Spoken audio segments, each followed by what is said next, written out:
दिल्ली के जंतर मंतर पर सुंगसुंग वांगडू यानी कि सोनम वांगचुक पिछले 18 दिन से हंगर स्ट्राइक यानी कि भूख हड़ताल पर बैठे हुए हैं। एक निवाला तक नहीं खा रहे हैं और पानी तक भी नहीं पी रहे हैं, जिसकी वजह से वो चर्चा का विषय बने हुए हैं।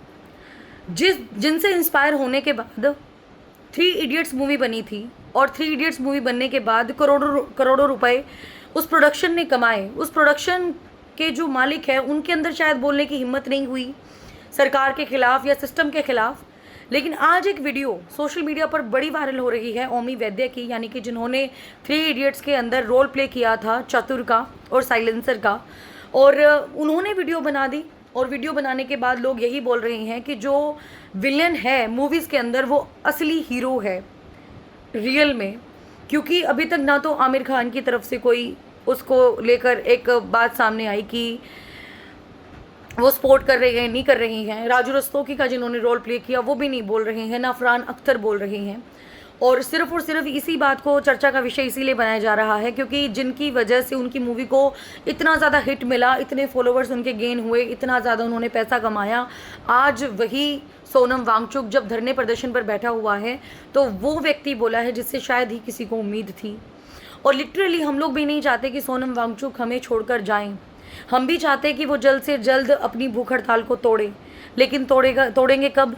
जब ये सरकार अपनी ईगो को साइड में रखकर स्टूडेंट्स की जो मजबूरी है उसको तवज्जो देगी।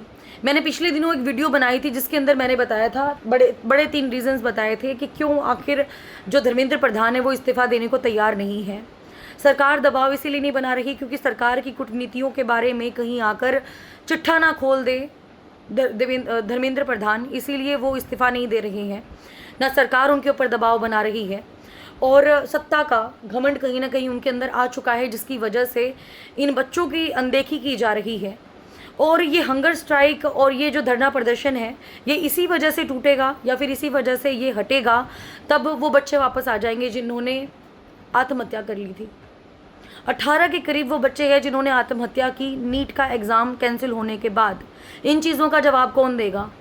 एक्सपेक्टेड था सिस्टम देगा, एक्सपेक्टेड था कि जो एजुकेशन मिनिस्टर हैं वो देंगे, लेकिन बोलने को कोई भी तैयार नहीं है। और जंतर मंतर पर पिछले कितने दिनों से धरना प्रदर्शन चल रहा है। बड़े बड़े जितने भी स्टार्स हैं, टीवी स्टार्स हैं या मूवी स्टार हैं, वो सारे के सारे आए हैं और आने के बाद अपना जो है समर्थन भी दे रहे हैं धरना प्रदर्शन को और मजबूत करने की कोशिश कर रहे हैं। और वहीं अगर हम लोग सोनम वांगचुक की बात करें तो पिछले 18 दिनों से भूख हड़ताल पर बैठे हुए हैं।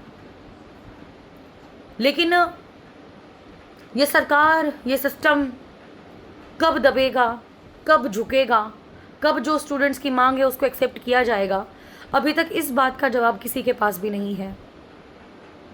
क्या सिर्फ और सिर्फ वो इस बात का इंतज़ार कर रहे हैं कि कब हम लोग सोनम वांगचुक की फ़ोटोज़ डालकर उनके मरने के बाद ये लिखे the legend RIP Om Shanti.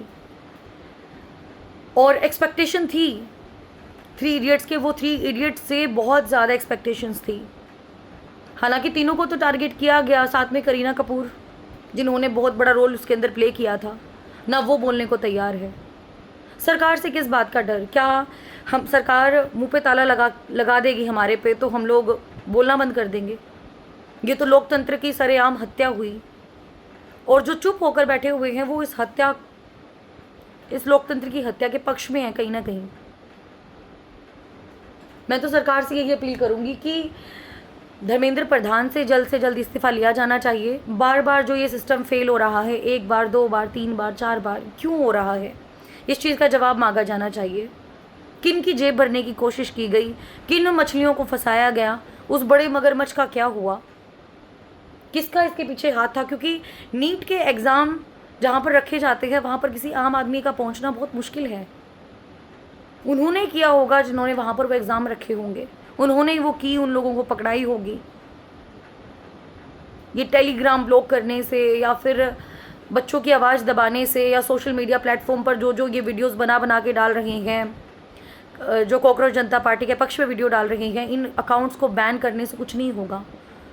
आज एक अकाउंट बैन हुआ है, कल को 100 अकाउंट आपके अगेंस्ट खड़े होंगे। लेकिन ये हंगर स्ट्राइक, ये प्रदर्शन, ये धरना प्रदर्शन कब तक चलेगा और कहाँ तक जाएगा, अभी तक इसके बारे में कोई कुछ नहीं कह सकता। लेकिन सरकार से यही उम्मीद लगाकर बैठे हुए हैं कि जल्द से जल्द धर्मेंद्र प्रधान का इस्तीफ़ा ले लिया जाना चाहिए और इस्तीफ़ा दे देना चाहिए धर्मेंद्र प्रधान को, ताकि क्योंकि बच्चे फ़ैन होंगे आपके, कोई आपके बारे में नेगेटिव नहीं कहेगा। वो यही कहेंगे कि हाँ सिस्टम फेल हो गया था उनकी वजह से और उन्होंने बहुत बड़ा काम किया। जो पहले की लीडरशिप क्वालिटी हुआ करती थी लीडर्स के अंदर, आजकल वो धरी की धरी रह गई है साइड में, क्योंकि सबको सत्ता का घमंड आ गया। उनको लगता है कि भाई 5 साल तक सरकार चलेगी, उसके बाद सरकार बदल ना जाए, क्या पता जो ये अब सत्ता के गरम गरम लड्डू खा रही हैं बाद में खाने का मौका मिले या ना मिले। तो इसीलिए प्लीज़ एंड प्लीज़ सरकार से हमारी अपील है कि इसको नेपाल जैसे हालातों में मत लेकर आओ इस इंडिया को, और जो भी कार्यवाही बनती है शिक्षा मंत्री के खिलाफ वो भी की जानी चाहिए, क्योंकि पेपर लीक होना कोई छोटी मोटी बात तो है नहीं। लाखों बच्चों का भविष्य दांव पर लगा दिया। एक तो आज एग्ज़ाम यहाँ पर है और एग्ज़ाम लगा लीजिए, आप यहाँ के रहने वाले हो, एग्ज़ाम आपको देना पड़ रहा है कम से कम 500 किलोमीटर दूर, 1000 किलोमीटर दूर। कितने पैसे लगते हैं, कितने पेरेंट्स जद्दोजहद करते हैं अपने बच्चों को नीट क्लियर करवाने के लिए, कितनी बड़ी बड़ी अकेडमीज़ में भेजते हैं। अकेडमीज़ में भेजने के बाद उनको उनकी प्रिपरेशन करवाई जाती है, कोई छोटी मोटी फीस तो होती नहीं है। तो भी सिर्फ और सिर्फ इतना ही है कि सभी इंतज़ार कर रहे हैं शिक्षा मंत्री धर्मेंद्र प्रधान के इस्तीफ़ा का, बट देंगे कब ये किसी को भी नहीं आज तक पता। बाकी वीडियो देखने के बाद आपका क्या मानना है ये आप ज़रूर बताइएगा।